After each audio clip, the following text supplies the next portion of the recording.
बुद्ध को मिला था यहाँ पर महापरिनिर्वाण। भगवान बुद्ध ने त्यागे थे यहीं पर अपने प्राण। कुशीनगर जिले का महत्व है ऐतिहासिक, यहाँ की भूमि है बहुत ही आध्यात्मिक। भाषाएं हैं यहाँ की हिंदी, पाली और भोजपुरी। जानेंगे यहाँ के लोगों से क्या हुई उनकी ज़रूरतें पूरी। नमस्कार, मैं हूँ मनोज्ञा लोईवाल और आज की चुनाव यात्रा कुशीनगर से।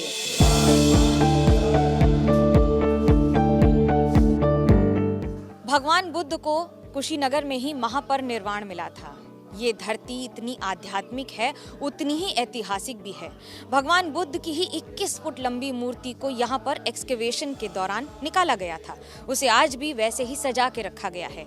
लेकिन भगवान के दर्शन करने के लिए सिर्फ देश ही नहीं, विदेश से भी लोग आते हैं और इस दर्शन के बाद अपने आध्यात्म को प्राप्त करने के और बेहतर करने का प्रयास करते हैं। हालांकि कुशीनगर में जितने भी भिक्षु रहते हैं या महंत रहते हैं या फिर भानते रहते हैं, वो यहाँ पर लगातार पूजन अर्चन करते रहते हैं। धूप हो या बारिश, गर्मी हो या सर्दी, पूजन नहीं रुकता है, पाठ नहीं रुकता है, मंत्रोच्चारण नहीं रुकता है। भानते जी, ये बताइए कि क्या खासियत है मंत्रोच्चारण की और इस मंदिर और कुशीनगर की? सर्वप्रथम स्वागत है एबीपी न्यूज़ का कुशीनगर की महापरिनिर्वाण भूमि पर। ये पाली भाषा में विश्व शांति के लिए हम लोग पाठ करते हैं। भगवान बुद्ध ने करुणा और मैत्री के संदेशों के द्वारा ही प्राणी मात्र को या फिर दुनिया के जितने जीव जंतु हैं सब पर विजय पाई थी और उन्होंने संदेश दिया था कि मैत्री और करुणा के द्वारा ही पूरे विश्व और सभी के दिलों पर राज किया जा सकता है। इस जगह का, इस स्थान का क्या महत्व है? महापरिनिर्वाण का अर्थ क्या है? जी, ये कुशीनगर है। बुद्ध का जन्म लुम्बिनी में होगा और बोधगया में बुद्धत्व की प्राप्ति हुई और पहला उन्होंने उपदेश सारनाथ की भूमि पर दिया और घूम घूम करके 80 वर्ष तक इस जम्बू द्वीप में उन्होंने लोक कल्याण के लिए उपदेश दिया। जब उनकी अवस्था 80 वर्ष की हो गई तो आकर के उन्होंने कुशीनगर में निर्माण प्राप्त किया था।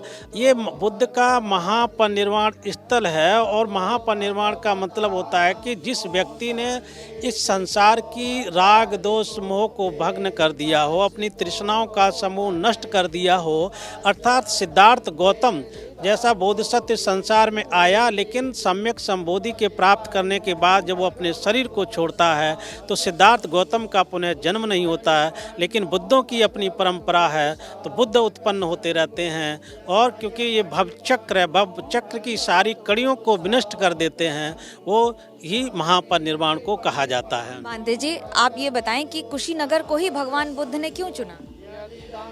कुशीनगर को भगवान बुद्ध ने इसलिए चुना क्योंकि भगवान बुद्ध ने 3 माह पहले वैशाली में भगवान बुद्ध वैशाली में जो उनके शिष्य थे, उपासक थे, वो बहुत प्रिय थे, वैशाली के लोगों को बहुत प्यार करते थे। तो भगवान ने वैशाली के लोगों से विदाई ली और उन्होंने कहा, देखो उपासकों, अब मेरा ये आखिरी जन्म है और मैं आज से ठीक 3 माह बाद कुशीनारा में मल्लों के सालवन में मैं अपना शरीर को छोड़ूंगा और महापरिनिर्वाण को प्राप्त करूंगा। तो आनंद, ये जो खासियत है इस जगह की, ये आज भी रही है। भले ही कुशीनगर ने जो विकास देखा हो वो कैसा हुआ है नहीं हुआ है, लेकिन दिसंबर के महीने में प्रधानमंत्री नरेंद्र मोदी यहाँ आए, एयरपोर्ट का भी उद्घाटन किया और इस इलाके का भी निरीक्षण किया। क्या प्रधानमंत्री के आने से इस इलाके में कोई अंतर होता है और क्या उन्होंने किया है इस इलाके में?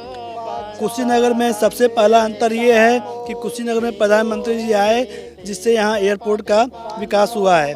वो काफ़ी सालों से रुका हुआ था और पर्यटक में भी वृद्धि होगी, जिससे पर्यटक यहाँ आसानी से आ सकेंगे। बहुत से देश ऐसे हैं जो कि यहाँ पर डायरेक्ट नहीं आ पाते थे, एयरपोर्ट के मिलने से यहाँ पे बढ़ावा होगा पर्यटक में।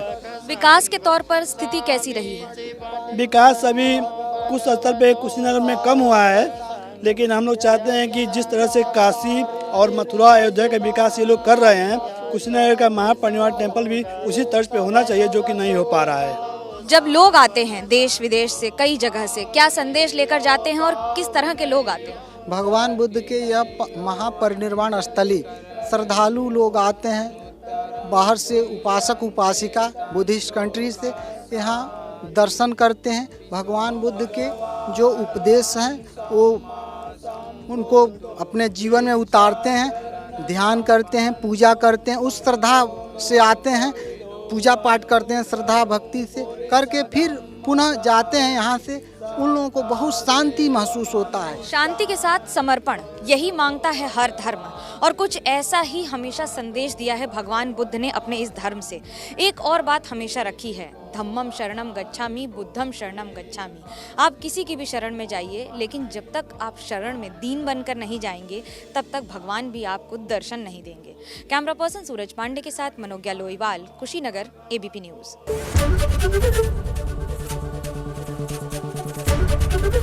एबीपी न्यूज आपको रखे आगे।